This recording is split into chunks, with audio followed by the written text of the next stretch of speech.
Hey everyone, thanks for joining me. Welcome to the mid-monthly love reading for Aries, Sun, Moon, Rising, and Venus signs. This is mid-June through mid-July 2020. Spirit, what messages do you have for Aries involving love and romance, mid-June through mid-July? What is the current energy surrounding Aries and love and romance? All right, interesting. We have the Tower and we have the Fool. Breakthroughs and freeing yourself. All right, what is the situation surrounding the Tower and the Fool for Aries, please? 3 cards for the situation surrounding the Tower and the Fool.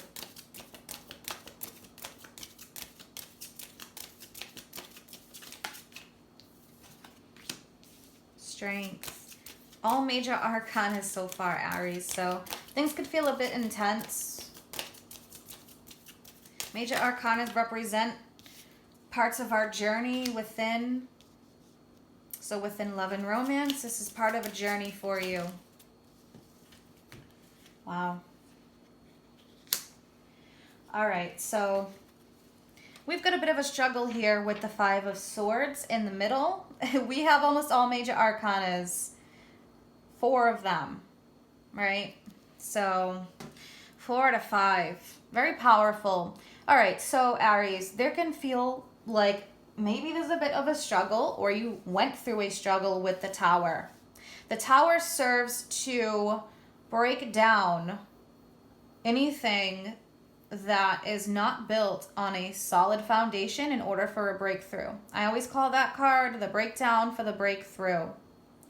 So the Tower could represent many different things, and this is however this resonates with you. There can be breakthroughs in a relationship leading to a renewal.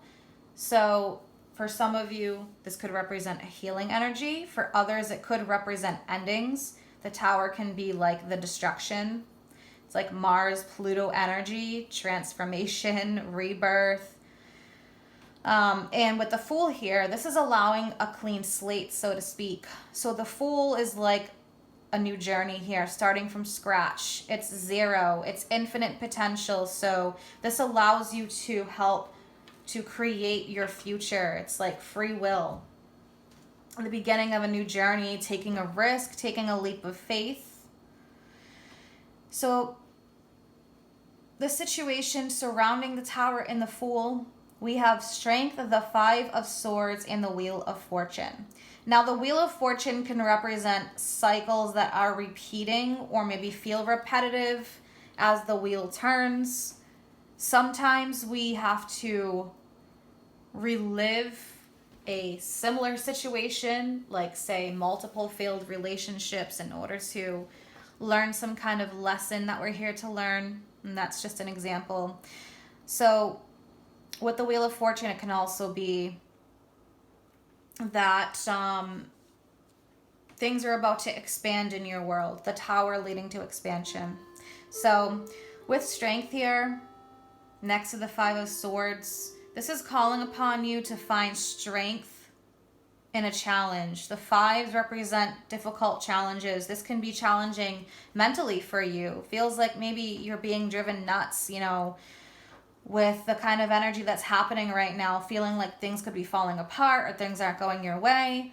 The 5 of Swords could also represent someone that could be a bit manipulative, egotistical. It's like the dark night of the soul energy, I call it. Mind games, because it is representing swords, and that's mental energy and communication.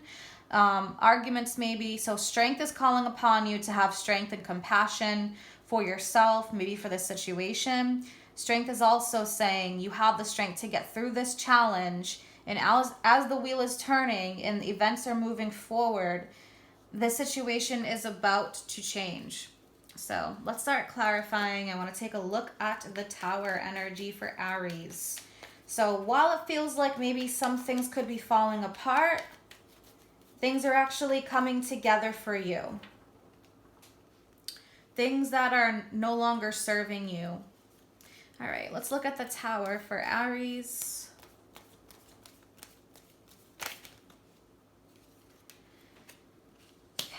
so Three of Swords. So yes, there could be disappointment, heartbreak. It could feel like a dark cloud as things are changing or ending. And, you know, we just had some eclipses here in June.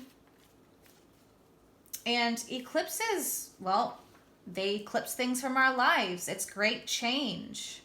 It sometimes can lead to endings and for some new beginnings. So the Fool energy is about taking on the energy of almost like a child, where not letting fear rule over you, allowing circumstances, trusting, allowing circumstances to play out. We have Leo with the Strength card. All right, let's take a look at the Five of Swords. What is happening with this Five of Swords energy?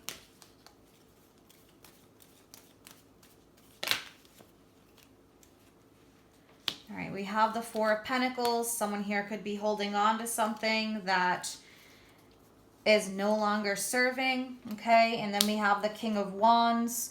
The King of Wands, Aries, Leo, Sagittarius, could be dealing with another fire sign. This could be your energy. You may be holding on to hurt and pain.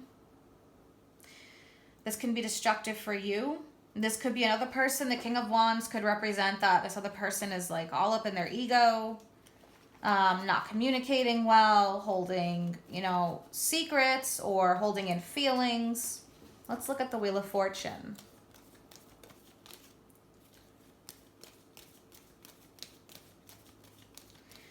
And, you know, the Wheel of Fortune is also here to remind us that just like the moon cycles, we go through our own cycles where things are good, but also, you know, when things are bad, just know that they're going to get good. It's not going to stay this way. So Knight of Swords. All right, so with that Knight of Swords, this could definitely lead to some arguing. I'm feeling that sense of destructive communication, whereas Mercury is retrograde, so wires can get crossed. Communicating clearly is going to be very important. Mid-June through mid-July, it's important all the time, but especially now with Mercury retrograde. Knight of Swords can be angry energy, argumentative. So, all right, I want to pull some oracle cards, Aries, see what comes up for you. What advice does Aries need to hear, please? Yeah, we have retreat. It's time to disconnect from the world. So retreating to a space where you feel safe, you feel comfortable. Retreating to a space where you can heal, because we can't always heal in the places that make us sick, so to speak. You know, places where there's a lot of negative energy or arguing. So create a sacred space for yourself, Aries, if you're going through a difficult time involving love and romance, maybe even retreating with your partner. If there's been some quarrels lately or misunderstandings. All right, and one from the angel answers for Aries, please.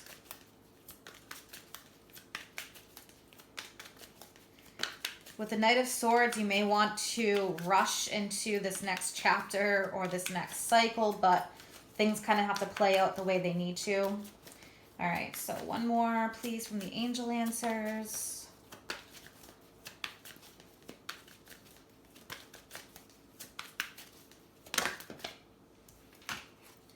Listen to your intuition.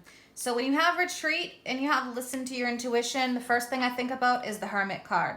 Retreating, healing, recharging. Listen to your intuition in this situation. If you can feel like there's a buildup of energy happening, things are about to fall apart, it's almost like you can already feel it before it happens. Listen to your intuition on what to do in this situation.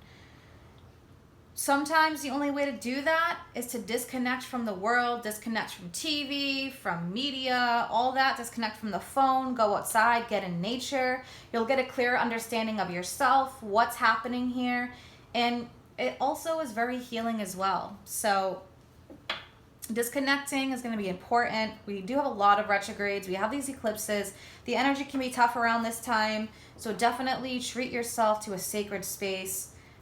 And the answers lie within. You will find all the answers you need within. I feel like for many of you, it's not going to resonate with all, of course, but whoever's going through this situation where there could be a lot of conflict or even inner conflict, retreat and you'll gain some clarity and wisdom in the situation, Aries.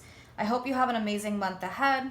If you're interested in any of my services or you want to follow me on Facebook or Instagram, that information's all listed in the description box. Take care.